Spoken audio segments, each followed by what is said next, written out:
Good evening, friends. Welcome to the last class of Soul Evolution, but hopefully it's not your last practice of Soul Evolution. Haha. We hope you do this every day. And I got a surprise call today from Jane Elizabeth Hart, who wrote the book that some of the material is out of, and that was a fun call. You know, I realized today she is 85 years old, and so it was really wonderful to connect with her and she's holding you all in prayer and is grateful we're studying the material and is proud of your progress. So that was really sweet. So I'm glad to be coming together for the last night. I have some really special things I want to bring to you tonight. I don't believe I've ever taught some of these things in a class form. Some of them never, one not in this way. So I'm looking forward to helping you get into the material. Before we get much further I want to make sure if you are signing in on the iPad, are you getting the emails? Raise a hands, you're getting the emails. Okay, good. Is that helpful to be able to get the presentation? Yeah, because even if you don't look at it right away, if you decide to go over it later, it's good. We don't get, the church doesn't like get money or something if you click on it, but the company does send us analytics, and we have had people all over the world click on my presentations, which is really interesting. So that's great. People are finding it even that have never heard of CCU until this class. So that's great.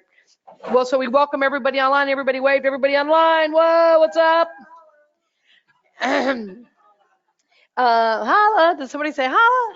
Nice, Kelly. Yes, from my hood. Holla. I have a nephew that calls me, and every time he's hanging up the phone, he says, holla. That means call me back. Yeah. Holler at me when you get a second. That's what he says, holla. Yeah, holla at you. He's a chef, really neat kiddo. He's not a kid anymore. He's 35 years old, but you know.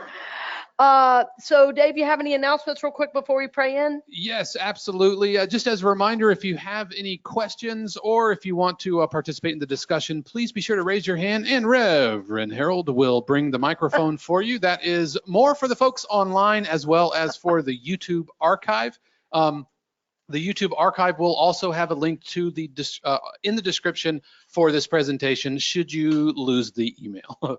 Yes. Speaking of YouTube, thank you for all of you who are watching my channel. I am just, like in the last 2 weeks, 400 new views on my channel. I'm almost at 8,000. And when I get to 10,000, that puts me in a whole new category, which is wonderful, which means it's more searchable and it moves me up into, so more people can find me. So that's really, really wonderful. Also, when I get to 10,000, it will make my page open to advertising, which also puts us in a whole new realm of people we're reaching. So that's exciting. So thank you all who are watching. Let's go ahead and pray in, and then we'll get right to it. So giving thanks that all things are in divine order, that we are loved, we are supported, we are blessed. The simple truth is that God is here now. We are being raised in consciousness. So our intention tonight is to reawaken consciousness in ourselves and in the world, to love, acceptance, and peace. This is our hope, this is our prayer, and we commit to doing our part to see this dream made manifest. For all these souls gathered together, we are grateful, we are blessed. Together we say, thank you, God, thank you, God, thank you, God. Together, thank you, God, thank you, God, thank you, God. And so it is. Amen. Gracias, Dios. So we are in our final week of Soul Evolution, and I was talking to the staff a little bit about the karmic scoreboard. Raise your hand if you have worked at all with the karmic scoreboard. A few of us have. I've been doing it every single day, and that's been really interesting to look at. Are there any insights or things you've noticed? Like, are there areas you're doing a lot and areas like not at all yet? What have you noticed about that? Anybody? Yep, just notice nothing, just blindly doing okay. If I don't do it every day, it's hard to look back. I know, Kelly said if you don't do it every day, it's hard to look back. Yes, there is, go ahead. There is something about the daily journaling of it. It just, again, it keeps you conscious. So the idea of the karmic scoreboard, you're not keeping score on yourself, But the idea is, are you doing things that really matter, that really move your soul forward? It's why forgiveness and meditation are super high on the score list, because I could have easily called it the game of life and how to play it, or playing the karmic scoreboard. Right? Because the idea is, if you're doing the things on that list, you are what? You are creating good karma for yourself. You're creating a good future for yourself. So that's the idea of why we did that. Joy, what were you going to offer up? I was just going to say, is this on? Yes, I can Okay. hear you. That when I check one, I often check 4 or 5. Yes. Because they all, and it's like, whoa, I'm rating myself. I feel like I'm cheating. Yes. But No, it's no, cool. keep rating yourself. You're Yeah. right. Because as you do one, it's going to be related to unconditional love is going to be related to forgiveness, most likely, right? Right. And my favorite one for some reason is staying in clear think. That's one of the categories, because our minds can get muddied with emotional nature, with what's going on in the world, with I don't feel good, with what the heck, why are people nutty around me? The mind gets really cluttered really quickly. And so when can be above a 5, now I'm talking about what? The spiritual what? Spiritual thermometer. So when I'm above a 5, I know I'm moving towards clear think. If I'm below a 5, it means I'm stuck in the emotion, right? So my favorite one to mark is staying in clear think, because then I know all those other ones are probably happening. The only one I haven't checked at all on my list is staying out of ego. I'm just not sure I would ever completely be doing that. So I've been really it's hard to do. Yeah, And then I think if I check it, is that ego? Hey, I'm staying out of ego. Check. That's how tricky it is. And many of us have what I like to call the spiritual ego, where we know everything. We're just the isness of the allness of the oneness. And God is good all the time. And, easy does it, like where we start talking in bumper stickers, Yeah. So the spiritual ego can be really tricky, because we think, oh, I have this, and the people around me, what are they doing? So that's spiritual ego. So for some reason, I've not been able to bring myself to check that one, but almost all the others, one day or another, I've checked. And I'm with you, Joy. Once you check one, there's probably a good chance you're going to check 2 or 3 others, because of how related they are. So I think the one that I think should be on there that isn't is dancing. I think dancing is ego abandon, because you have to just move and groove and not care what people think. You allow yourself to be impacted by the music. So I think, in the next week, find a reason to dance about something, and that's going to help your karma forward. I saw a spiritual movie. I don't know if you guys remember when these came out. It was about 20 years ago. The Spiritual Cinemas. Any of you remember that? And there was one called In God We Trust, and it was a karmic story. Do you remember? It was about 15, 16 minutes long. And it was a guy who he's killed, and of course goes to the afterlife and realizes, he's really not lived a good life, and has the opportunity to go back. And one of the ways he starts shifting his karmic points, his karmic play, his karmic picture, is by dancing. And it shows the meter going up, because he went in, there was a retirement home, and he ends up dancing with all these people. So that impacted me, and I said, that's true. When we dance, there's some kind of ego abandon. We don't care what people think. We're just, shaking our shimmies. And there's some abandon that you have to kind of embody. And that's really what the spiritual journey is. The tremendous trust, moving into the next phase, and then doing as you feel guided. One of the things too, going beyond fear, is one I'm going to encourage you to do. And as on the karmic scoreboard, that's a big one. Going beyond fear. I can't remember what the points are for that. How much? 55, and the highest one's 100, right? 100, yeah, it's forgiveness. So staying out of fear is really important, because fear is very constricting, and fear is a pretty good chance you're going to be creating negative karma for yourself, because fear is the opposite of love. and love is God, right?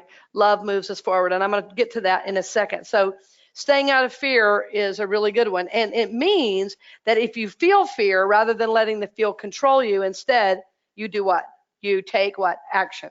You take action instead of letting the fear control you. And it doesn't mean, staying out of fear doesn't mean you jump out of an airplane, and like go hang gliding. It's not that.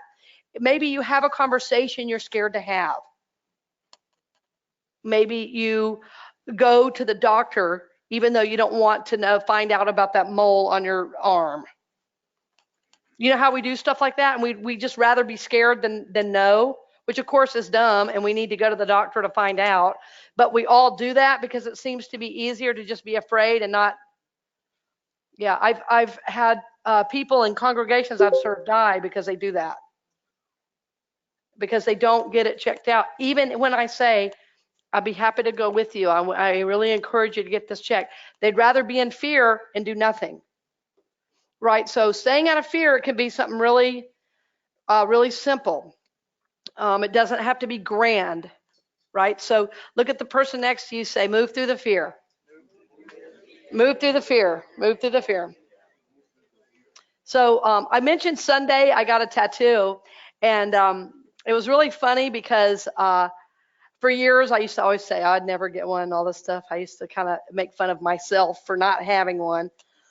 I used to say, when I got to the morgue, they'd say, there's something weird about this body. Oh yeah, no tattoos, So when I was starting to think about getting one, it was kind of a big deal, and I thought about it, researched it, I did all that stuff. And then when I went to the place to get it, the person I wanted to have do it wasn't there. I said, oh crap. And my mind starts, I said, all right, Spirit, I'm gonna back up a minute, take a breath. The woman said, there's somebody here, who'd be happy to help you. I said, I can come back in 2 or 3 hours when he's available. She said, well, why don't you come meet him? I said, okay.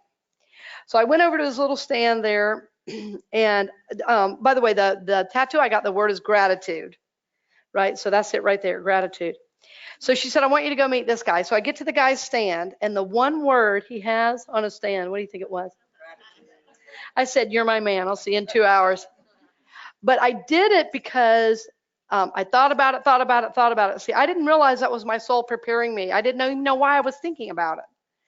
But then when I got this feeling, and I said, am I afraid? And all of a sudden my heartbeat went, yep. I could feel it. I said, I have to do it today. I've got to go in there today, even if it's not going to happen. I have to walk through the door because, so even though it's just something for me in my little life, it doesn't impact any of you, but it was important for me to walk through that fear, and it was a real empowering move to make. So that's what I mean. Going through fear, it might be very, very simple. For one of my siblings, it might be, I have a sibling that had a hard time going out on her own. She had like a tough childhood experience where she was left, and it was just always hard for her to like drive places on her own, like to go into the unknown. And now she's doing it all the time, and she's saying, look how much I'm growing. I can go anywhere and do anything, So moving through that fear was a big, big soul step. So remember that when you see these things, moving through fear, staying in clear think, it doesn't have to be grandiose, and somehow our minds, our egos trick us into, if you're not like curing cancer, you're not doing spiritual work. And the fact is, it's the very little things in life, facing those fears, staying in clear think, staying out of ego, forgiving, meditating, all those little things you do every day start adding up, and they make up the feeling tone of your life and create good karma. So your next steps and even next lifetime, you're setting up, right now. Remembering that wherever we are now, we pre-decided. Remember, we're not victims to life. We create whatever we did before now, create it now. Whatever we're doing now creates our future, right? So that's why we want to be as conscious now as possible in our actions and our thoughts, in our behaviors. Is it making sense what I'm saying to you? Okay, so I want to look at the first slide. This is there's a lot of words on this slide, but I wanted to put it up here like this because you've heard me say in service, it's important to act in your soul's best interest. So when you're, it's so interesting right now. We often talk about this. I am constantly fascinated, bewildered, saddened by what I see out in main culture and on the news. And when I look at the right list of ego pursuits, that's what you see.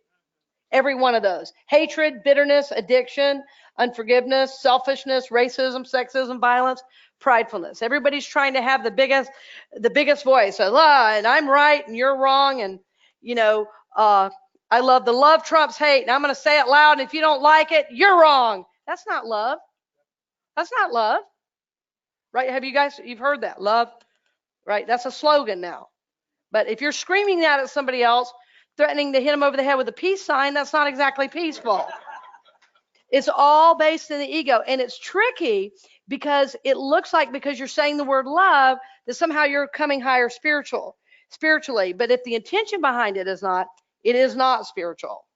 So we want to look at, what does the soul do? Well, the soul pursuits are love, forgiveness, joy, community. The word community is more and more important to me as I get older, as I look at aspects of the community that I had that were real benefits to me as a child, and how even as an adult, I still take those people, those supports, with me even today. I'm 50 years old. And just the other day, I was thinking of a couple that used to support me, in the church growing up. I remember them like it was yesterday. I haven't seen them for 40 years. Like one of them, there was a woman who came through the line. This is what reminded me of it. A woman came through the line the other day, and she was in a wheelchair, and she had this real different way of talking, and she kind of talked in poems. And so I remembered this sweet little old man, Mr. Stallings was his name. He would say, "Hippity hi, hippity he. I love you. Do you love me?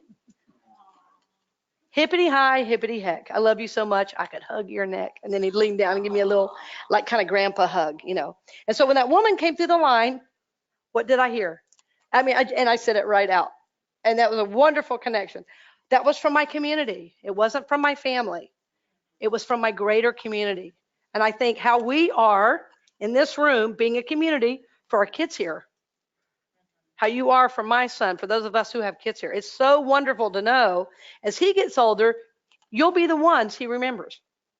You'll be the ones. So community's really, really important to me, both as a parent and somehow as a minister, because of that. I'm really seeing the interconnections now more than I've ever seen them. So abundance, that there is enough, peace, wisdom, kindness, hope. All these to me are soul pursuits. So again, if you're asking yourself, am I acting in my soul's best interest? If you compare these two lists, where have you been in the last day, week, month? So one of the things that we can do with ourselves to kind of check into that is to do, I've talked a lot about a feeling check-in, but this is a little different. This is really called like a consciousness, I don't know what I'd call this, but it's like a consciousness, what's a good C word? A consciousness chart? Well, no. Okay, consciousness check-in. That's not it, but we'll go with that. So, and you start asking yourself, what have I done in the last 5 minutes? Here's why I'm saying this. If I can't say what I've done in the last 5 minutes, I have not been conscious. What'd you say? What did Pat say? You ate shrimp. You know what you did in the last 5 minutes. You knew what we did a year ago. Pat was really great. We were talking about the healing service earlier, and she said, "Are we bringing food?" I said, "Not this year, but I think we did that last year. I can't believe you remember that." I said, "Me and the staff didn't even remember that. We need you at staff meeting." Long-term memory, yes. So what have I done in the last 5 minutes? What have I done in the last hour, day? All of us get so plugged in, it's hard to remember this stuff, right? Sometimes it's hard to remember this stuff. So the reason we do this, this consciousness check-in, or it's probably conscious check-in, is so then we can kind of recalibrate to be in the soul pursuits rather than the ego pursuits. And if we're thinking about a situation or something our kids or grandkids are doing, it's real easy to move right over to this one because we think we know better. Look at the person next to you, say, you don't know no better. It sounds better when you say it in Southern terms, doesn't it? You don't know no better. Oh boy. Yeah. Hold on, take John the microphone, please, so we all hear it. What is the difference in consciousness and mindfulness?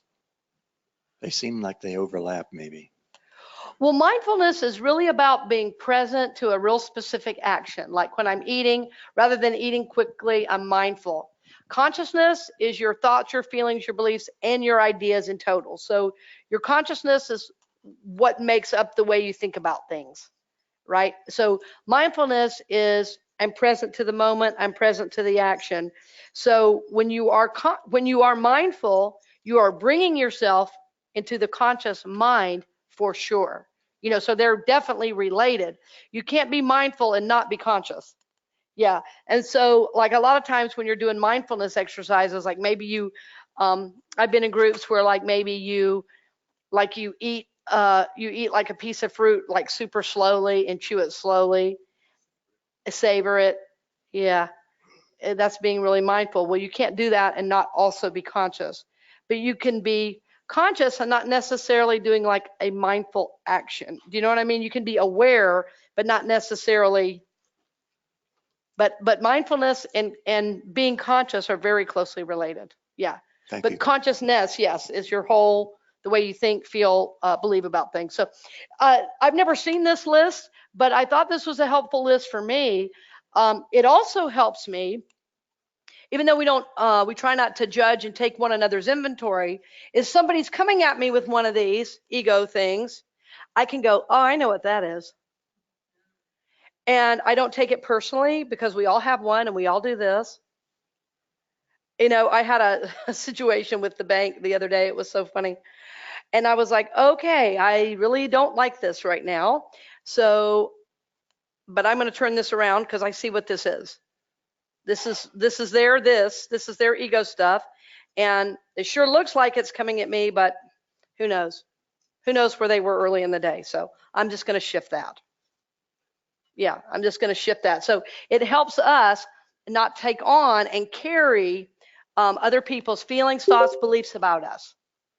And oftentimes, especially if you're a real empathic, compassionate person, which like this is like compassion class, like 101 right here, like everybody in this room is like empathic and compassionate.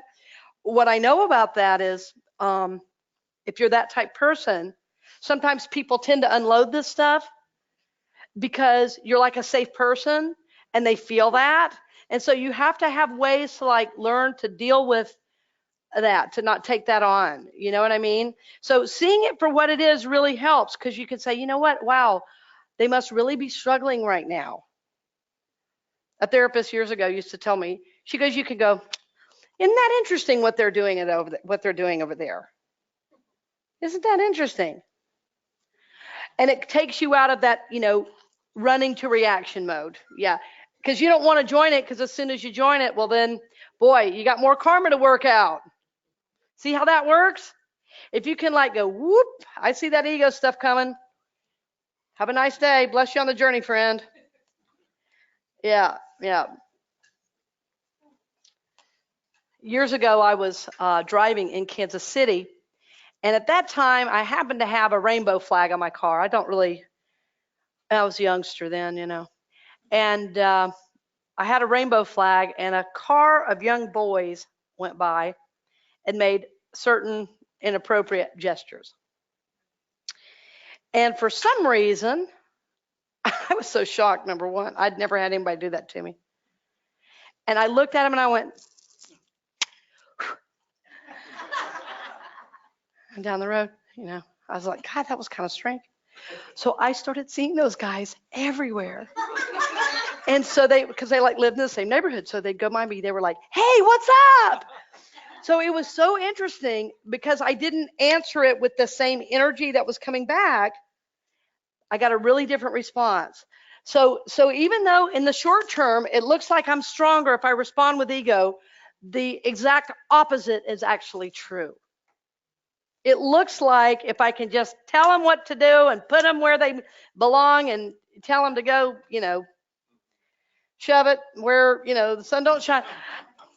Right? That seems in the moment to be powerful, but it actually takes you backwards on the journey, not forward. Yeah, we know that, but it's like I wanted to lift that up.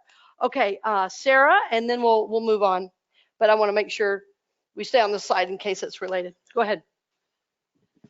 Recently, I had someone contact me that I hadn't spoken to in quite some time. And a couple days ago, she said she needed me to be there for her because she had no emotional support, outside of me. And I'm going through my own journey of emotional healing right now. And I today had to tell her that I had to step away from helping her emotionally because I was struggling with my own. Is that being selfish or is that self-care? A wonderful self-care.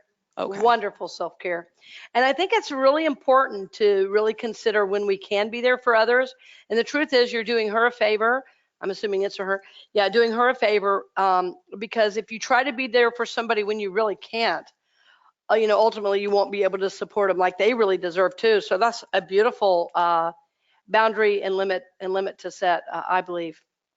It's a great way too to not take on what someone else needs. So necessarily. All right, let's go to the next slide. The next slide is called windows of opportunity. Say that with me. Windows of opportunity. All right, windows of opportunity are really important on the soul journey. You've heard the old phrase, when one door closes, another door opens. Well, I think they're kind of windows because sometimes they're not as obvious as doors. And when there are windows of opportunity, it's like you have built up a certain amount of consciousness and then you're ready to move. Okay, so oftentimes when you're building up your consciousness and getting ready to move, it's unconscious to you. You don't know. But then the opportunity appears before you and you're going, oh my goodness, I'm supposed to step forward. Oh my goodness, I'm supposed to step forward. Oh my goodness, I'm supposed to step forward. And instead of stepping forward, you go backwards because you go, I didn't ask for this. I don't know what that is. I don't know how I'm going to get over there. I don't know what's beyond the frame in this window. I like it right here. And then I'll tell you what happens. The window closes. And it might be years, it might be next lifetime before you get the opportunity again. Now, the last time I talked about this at all, somebody in Unity freaked out. It wasn't at this church, it was at another church. They said, well, I don't think you should try to scare us with that. And I said, well, I'm not trying to scare you with that. I'm telling you that's how it works. So if I say, at any time you are ready, whenever spirit moves you and you think it's the right time, no, there is a divine timing to things. There is a divine timing to things. And so, it's like when you're little and you have a desire to play a musical instrument. It's good if you listen to that desire in 5th grade instead of waiting until you're 50. Because when you're in 5th grade, it's when you have the capacity to learn, the time to practice, and the adults to help you. That's when it makes sense. So I'm not saying you can't do it at 50. I'm saying it's a lot harder, and you may or may not get that opportunity again. That's how life works. So I really want to encourage you, if you are starting to feel this window of opportunity open, it might be time to take it.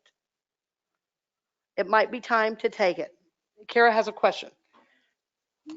Actually, or comment. I can't remember where I read it, but it was someone that said that when you come up with an idea, if you don't do it within a certain time, someone else will do it. Yes, I do say that all the time. Right? So, and that's in tons of books, and I know you have said that. So It's the same thing with the windows of opportunity. Yes. Like if it comes to mind, mm-hmm. and you don't do it, don't get upset when someone else does.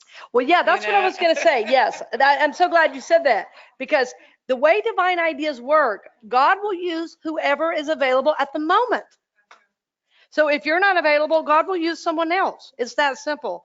Because if God, the divine energy of all that is ready for something to be made manifest in the world, and God is trying to make it through you, and you resist, God goes, okay, let's go to Javier instead. He's open, he's available, he's paying attention, and he's bilingual. So let's let him do it. Right? So God will use whatever channel is available, because God's will be done on earth. Right? So again, the karmic choices that you're making right now when opportunities come to you are really, really important. Really, really important to be thoughtful about the way you make your decisions. Very thoughtful, very conscious, very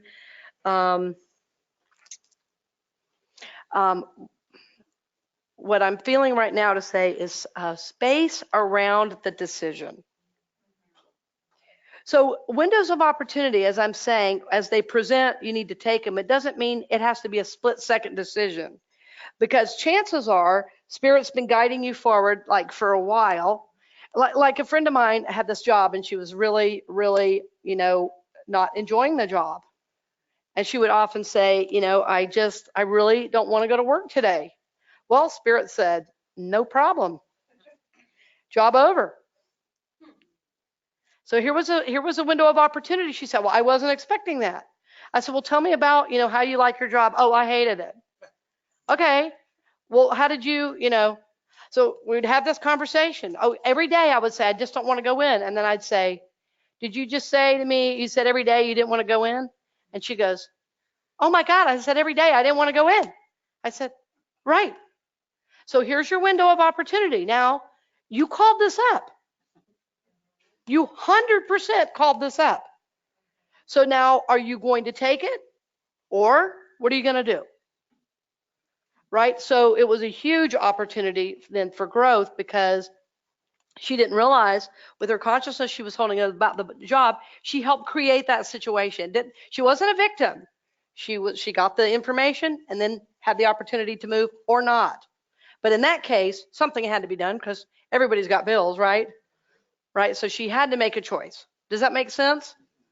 All right. I do want you to share just for a second with one other person, just right where you are, if you had a window and you took it, or if you had a window and didn't take it. Either one, feel free to share. So Dave will put on a little bit of background music. Sorry, Dave, they're just really feeling like they need to do that.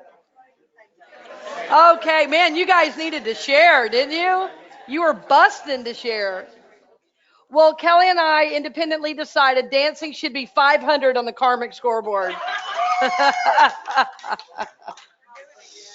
Good. Wow. Do you feel the energy in the room? Those of you who are feelers, can you feel the energy?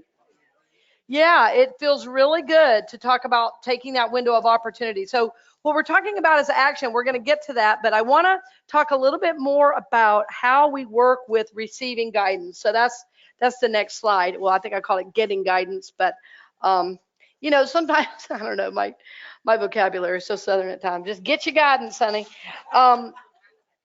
In learning to work with getting guidance, like I used to have I have a friend, my friend Greg Barrett would always say, my guidance is, and I've heard people really misuse that. Like I've heard people say, my guidance for you is, oh no, say with me, oh no, not my guidance for you, because I don't know what you need. I barely know what I need, right? So not my guidance for you. But what getting guidance means is I've become still enough to hear the voice of Spirit, or to get this feeling, this inner knowing about what's mine to do. And it can be confusing because at first, especially because the ego mind, as I've said, is so strong. So the ego mind often will come in, and if fear comes in, you'll start backing up on an idea that was really a divine idea. But because you get scared, because you get into unknown territory, you go, maybe not. And all of a sudden we kind of shrink back into an old way of doing things. So I really want to encourage you to begin to really working with your soul voice. So you remember a couple of weeks ago when we did the dialogue with the soul, Has anybody done that since class? I'm just curious. Yeah, several people. A couple people too reached out and that watched from far away and said, "Oh my gosh, that is like, I can't believe I never did that dialogue with my soul before." And it's really, really helping them. And they're in a huge time of transition, like moving and changing jobs, and like everything in life is changing. And it's like a real simple, clear way to learn to, take next steps. So I wanted to talk a little bit about this. I've talked about this a lot earlier in my ministry here, and it's something I always come back to teaching, because when you're learning to discern the voice, and when I'm saying discern the voice, it's between what? Between soul and what? Yeah, is it soul or ego, right? Because like I know I'm hearing something, but am I hearing the right voice? Am I hearing the right voice? And also remembering, you may not hear an actual voice. It may be a feeling. It may be an inner knowing. It may be just this sense. Some people will say, I feel it in my gut. I feel it in my gut. I know it's mine to do. Yeah. So practicing with the small things is a really great way to start. Even like taking alternate routes to work, that different ways to get there. And like before you leave, just saying, okay, God, which way? Now, what you're learning to do is just tap into a higher aspect of yourself. It's not about how you get to work. It's about listening for what's yours to do and then taking action to do it.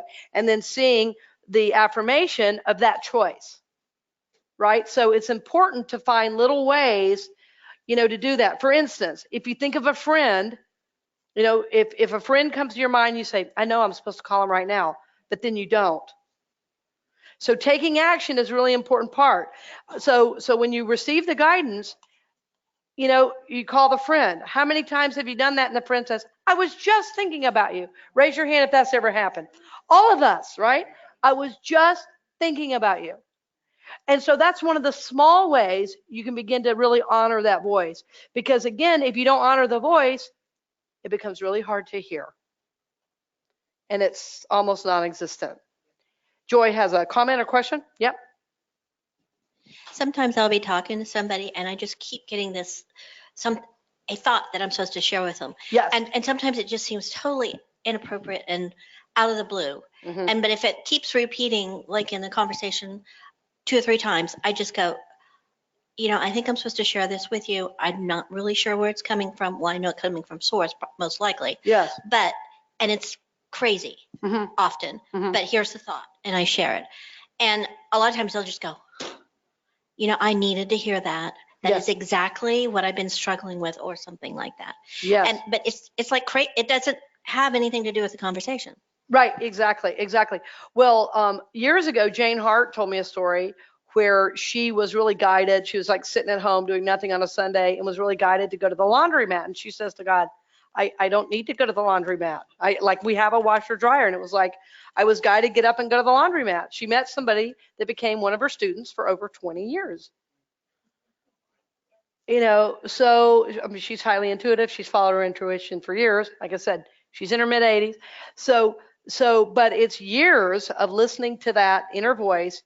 And what seems, like you're saying, to ego, it seems crazy, but in fact, boy, nothing could be further from the truth. It's probably the smartest thing you've done in a while, right? When you heard that voice and really acted on it. So practice with the small things. Don't just, quit your job tomorrow. Well, my guidance says I'm done. I don't know if I would go that route right away. So also learning to discern by asking yourself questions. So is it good for me? Okay, I did not say, do I like it, right? I did not say, do I like it? I said, is it good for me? Say that with me. Is it good for me? And then, like Joy's question, when she was talking to somebody, is it good for everyone? Is that something I ought to be sharing? And then one of the most important questions for me is, will this move me forward? What matters to me most is my connection with God. Number 2, Josh, my son. And those are intimately connected. Will this move me forward on the journey? Then that's what I'm doing. Will this move me forward? Then this is mine to do. And often that's a really hard choice to make. So will this move me forward is a really important question to be asking yourself. Will this move me forward? The other question that's related to that was, will this hold me back? Because we always want to make the easy choice, friends. It's our ego loves to have us make the easy choice. Oh, don't go to church and be in spiritual community. Just stay at home and do nothing. Get into your addiction and, just don't get out of the house. That's how. But if we're really consciously thinking about what we're doing, what am I supposed to do? Now, someday you may be guided to go to the beach and not go to church. And that's where you go if that's where you're guided. But you don't you see what I mean? You want to really ask yourself, will this move me forward or will this hold me back, this choice? That's how you can discern, right? So if it'll hold us back, it's ego. If it'll move us forward, it's soul. If it comes from love, it's soul. Remember those 2 lists we made? If it's any of those soul lists, that's how you know. If it's based on all those ego emotions, that's how you know, it's ego. So we like to say, I don't know which is ego or soul, because that's a great cop-out. Well, I don't know. I can't tell. Well, then you need to practice. Yes, go ahead, Rainbow. Yeah, just a comment with the discernment. Sure. For those of us who have learned yes or no, our intuitive yes or no, one of the things I like to ask is this the higher consciousness speaking? Beautiful. Beautiful. I'm going to show you guys how to do the body pendulum. Come on, stand up. Body pendulum. Okay, everybody online, you cannot be sitting down to do this. Get off your butts. Get off the bed. Okay, so body pendulum is asking a yes/no question from the universe. It's amazing. You want your feet about shoulder width apart, so you might have to move back or even move the chair in and stand behind the chair to the side of the table. And then you put both arms like this, cross them in front of you. And first you say, is my name, so I'll do it for you first. Is my name Cynthia Alice Anderson? And then your body gets moved one way or the other. So go ahead and try that. Ask it silent. Well, you can ask it out loud and then see and then feel your body move. You don't move it, it moves.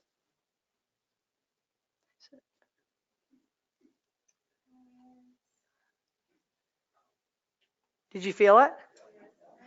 All right. So that forward, you should have moved forward. Did everybody move forward? Did you move backwards? Okay, you move backwards. So go like this on your chest and then try again. That shifts your energy pattern. It changes it, so it should try again.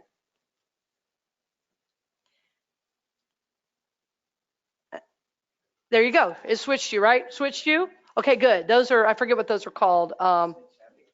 No, there are tapping points, but it's called like your triple warmer or something. I don't remember what it's called. Okay, huh? No, not thymus. I think it's called your triple warmer. But anyway, so what's that? What? I'm still backwards. You're still backwards. All right, well then go with it. Bless you on the journey, friend. Exactly. I love you for that. Just name it, claim it, So it's fun to get guidance this way, but never ask directions, I've learned. It's terrible for directions. But it only works with a yes or no question. For instance, I'm going to ask, I'll just do this for instance. Am I supposed to go to Georgia tomorrow? Yes. Okay. So this is a wonderful way to ask questions. So get clear for a second. Yeah, just, get loose. So does that mean no is reversed? So no is back. Yes, no is back. And at times, okay, one way I worked with it, I said, are you my spirit guides? Okay, no. Have you always been with me? Yes. So I used the system to ask what was helping me. So I don't want to go any further because I don't want to tell you what the answer is, because it might be different for you, right? So go ahead and do a practice one on your own. So you can do it silently. And then we'll sit down and you can tell me what you got. You can do a couple.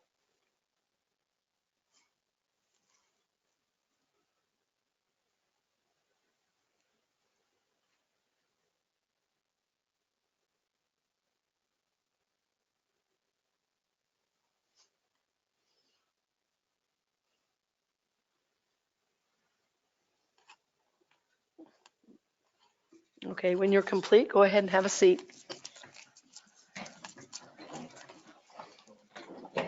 So when you're doing the body pendulum, what I love about the body pendulum is it's nothing outside of you, right? So it's yes or no, and be as specific as possible.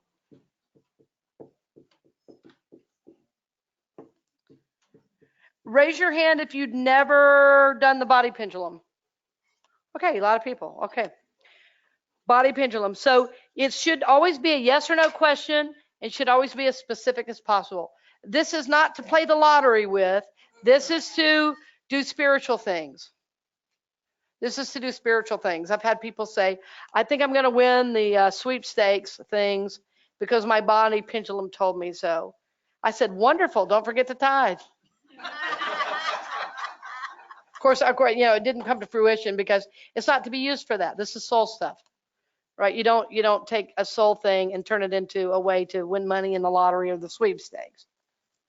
Okay, but I found the body pendulum to be very helpful at times. Go ahead. Yeah, I had a question from Sure. Sandy online, and this was before we did the body pendulum thing. They ask, what about the choices that are more of a neutral nature? Okay, say that one more time. I got sidetracked. I'm sorry. Sorry. What about the What choices? about the choices that are more of a neutral nature? Then don't ask the question. Something you need a real definite yes or no. Yeah. So, I mean, if it's kind of neutral, then now sometimes when you ask a question, this has happened to me, you get a little wobble. So that means re-ask it in a clearer way. Yeah, re-ask it in a clearer way if you get a wobble. And if you're ever, I just always like the yes to be forward. If the backward doesn't bother you, that's fine. But to shift that, you just always go like, what's the woman's name? Gosh, something Eden. Was it? Donna Eden is the one that does this. The energy, yes. She works with all the meridians and the chakras, blah, blah, blah. Okay. Okay, so body pendulum is cool.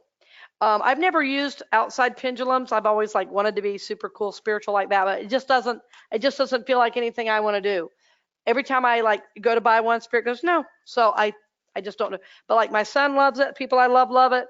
I love the body pendulum for some reason. But again, it's only to be used for spiritual things, and I wouldn't overuse it. I would just use it when you need some clarity. Okay, Sarah, quick question, then we'll move on to the next. Oh, I want to mention this too about asking for a sign, just real quick. Go ahead, Sarah. It's actually not a question. It's another way that you can do it is something that I've done in the past is either watch your eyes, because my cousin who was paraplegic could say yes and no with her eyes to questions, and a lot of times I think Spirit was guiding her as it does me when I ask. So sometimes I'll ask a question, my head will go forward or back. Interesting. As yes or no, or if your eye blinks once when you ask a question and it wasn't an intentional blink. If it's a long one blink, it's a yes. If it's a two blink, it's a no. Or if your eyes don't open, it's neutral. Interesting. Okay, thank you. So on the bottom here it says, it's okay to ask for a sign. Raise your hand if you ever ask for signs. Love it, love it. There's a part of the brain that loves the signs. It's called your reticular activating mechanism, right? Love seeing those signs. It's the part of the brain that every time you buy a car, suddenly you see them everywhere. You say, oh my God, I didn't know everybody had a silver Chevy Silverado, but they do. Yeah, so that's how the mind works. So it's fine to ask for a sign. Fine to ask for a sign. Go ahead, real quick, John. Ask for a sign, and I'm driving in the car. That's where I do a lot of prayer. And yeah, spiritual work, even though I get upset with some of the drivers. Oh, yes. That's spiritual work too. Yeah, it is. Yeah, absolutely. And so I have a listing down in Lake Nona, and Mhm. it's on Yellowfin Trail. Uh-huh. Very specific, right? Yes. So I've been praying about this listing. Why isn't it selling? I'm doing everything right, and yet it's still not selling. Yeah. And so I looked up, and this black truck literally came from nowhere and pulled right in front of me. And so I'm behind him, and he has in big yellow letters, Yellowfin. So to me, that was just a hang in there, be encouraged. I agree. But it was like within seconds. I agree. Yeah. It was like my story of walking through the fear with the gratitude at the thing. It's like, okay, I'm getting gratitude. Oh, gratitude. Got it. You know, yeah. And so when we build a consciousness for a certain thing, when we're trying to get guidance on a direction and spirit sends us what we want, we go, okay, this is a match. That means I have so hear this, a resonant consciousness with that which I'm holding in mind. I have a resonant consciousness. In other words, I have the same vibrational pattern, what it takes to make this happen. Right? So yeah, very, very important. So the next exercise I want to do up here in front, and I'd like to have somebody do it that really needs help making a decision. It would be a very vulnerable thing to do, but I promise I will not embarrass you. What this is the two, I'll go ahead and go to the next slide. This is the chair technique. So when you have a choice to make, this is choice one, this is choice two. Like this is staying in the house I'm in, this is being in a new house. This is staying in the job I'm in, this is a new job, okay? This is staying in Orlando, this is moving to Baton Rouge, okay? So each chair represents a different opportunity for you. And so the chair technique I learned in ministerial school, and it's helped me many times. As a matter of fact, the one time I did not follow it, it was really a short-sighted decision, but I was new to it and I should have followed it.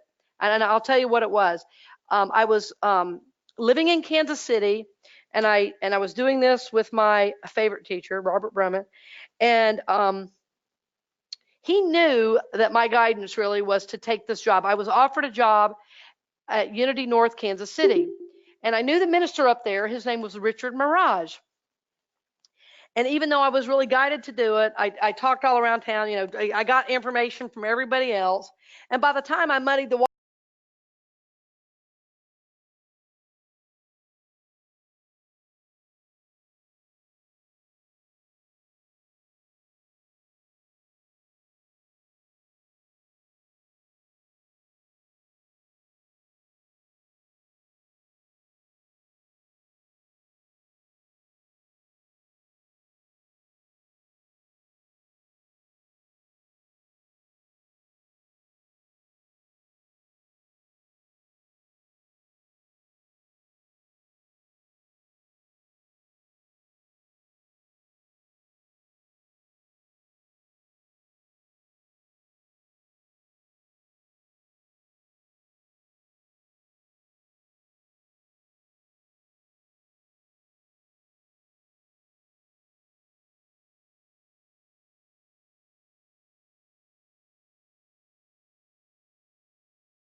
But if I work on forgiving myself, does that alleviate?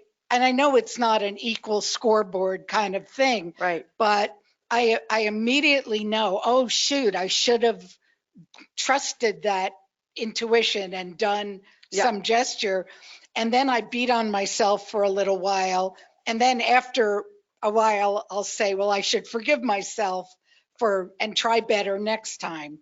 So is there a better spiritual way to handle that rather than beating up on myself for not listening? I think you can totally just remove that from the whole system. Remove the beating up on yourself. Just shortcut out of that. Because Okay. Realizing that you missed the opportunity is part of the growth, I believe. And so I think, yes, forgiving yourself, asking for forgiveness, but then saying, but what can I do now? So sometimes it's the word reparation. You guys are the word people back there.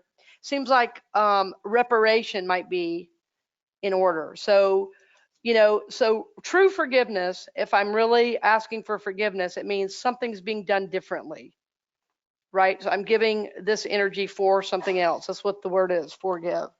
So if I wrong somebody or I don't help them and I should, and I say, oh, well, man, maybe I should have done that differently. Well, what I can say is, well, what could I do now? So even if that specific opportunity is gone, what can I do maybe next time to take the action when it comes up again? Because that opportunity is already disappeared. Or what can I heal in myself so I know I will do it next time? Because the only thing why I'm pausing with the way you're saying it is not critical. I think it might sound like it's semantics, but it's really, there's something important about, okay, I didn't do it, but what can I do? So as soon as there's a realization that I didn't do it, then that's when I need to make a change. Right? So if I didn't do that, Spirit, when you guide me right now, what can I do now?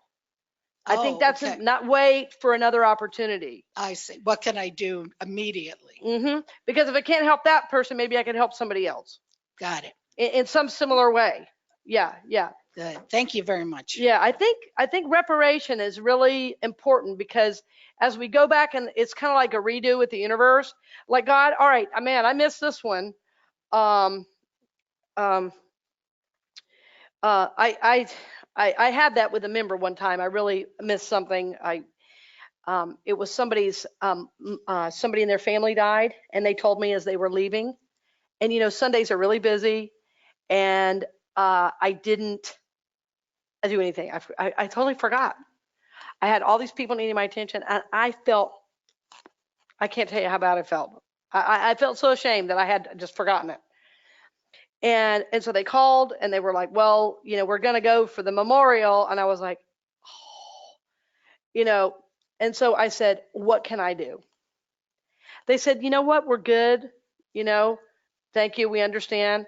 But so the next time there was a death in the family, in that same family. So I really asked for their forgiveness. I said, it's on me.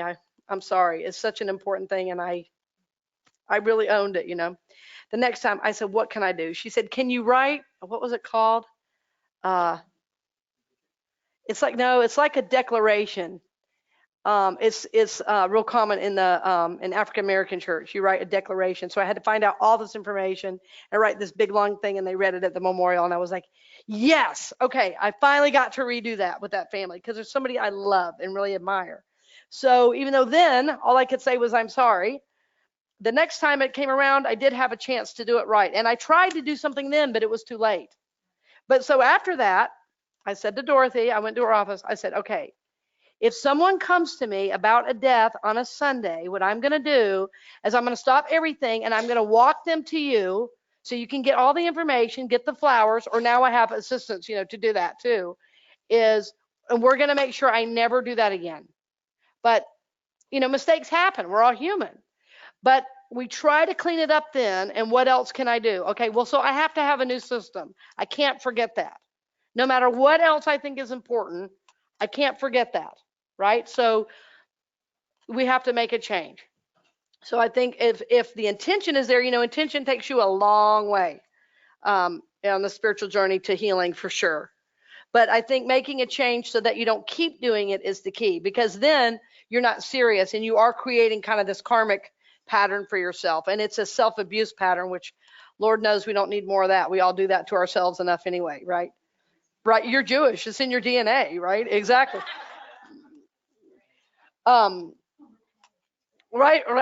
Well, like Woody Allen, at his Woody Allen movie, he goes, somebody said, well, why don't you get mad about it? He goes, mad? I'm Jewish. I just get an ulcer. All right. So, thank you for letting me joke with you like that. That's great. So, so we're about to do a love offering, and the song I chose is, I don't know why I was supposed to show you this, but it is so beautiful, and it has had millions and millions of hits. So I want to make sure all the lights go off, the music goes up when we do it. And it was just an energy. There's an energy to this video that really touched me, because there's something about like the stars are like, I don't know,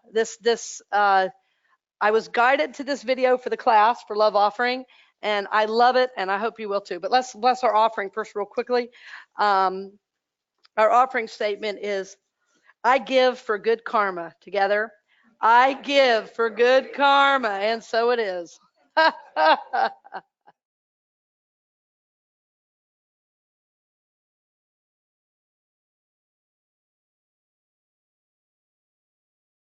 So thank you for being here tonight.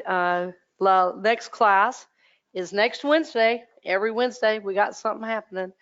And next Wednesday is a really special class. It's one night only. It's managing negative energy and cutting cords. And the reason I'm offering it is 3 people in a 24-hour period asked me about it. And one of those people is here, so you better be here. So so I've worked a lot with individuals. I've worked a lot with my own mentor and healing past stuff with these very techniques we'll do. And it will be, there will be some discussion, there will be meditative work, but real time, real helpful tools to help you both protect and clear, to both clear and protect from negative energy. So it's like all of our classes, 7 to 8:30 here. And if you know any people with little ones, invite them. I think the school nights, we're not getting as many little ones. But anyway, that one is not offered online. It's too deep. So I'm sorry, online people, that one you got to be present for, because if an energy gets opened up that I need to work with here, it's way too sensitive to be offering online. So actually the whole month of September, there will be no classes online. They're all in person, because in the following week is a class called Guns, Social Justice, and the Spiritual Journey. Guns, social justice, and the spiritual journey. We're just going for it, baby. We're doing it all. Going deep. Come on. Going in, going up, going out. Let's do it. Okay, good night, friends. Thank you for joining us, and blessings. Drive safely.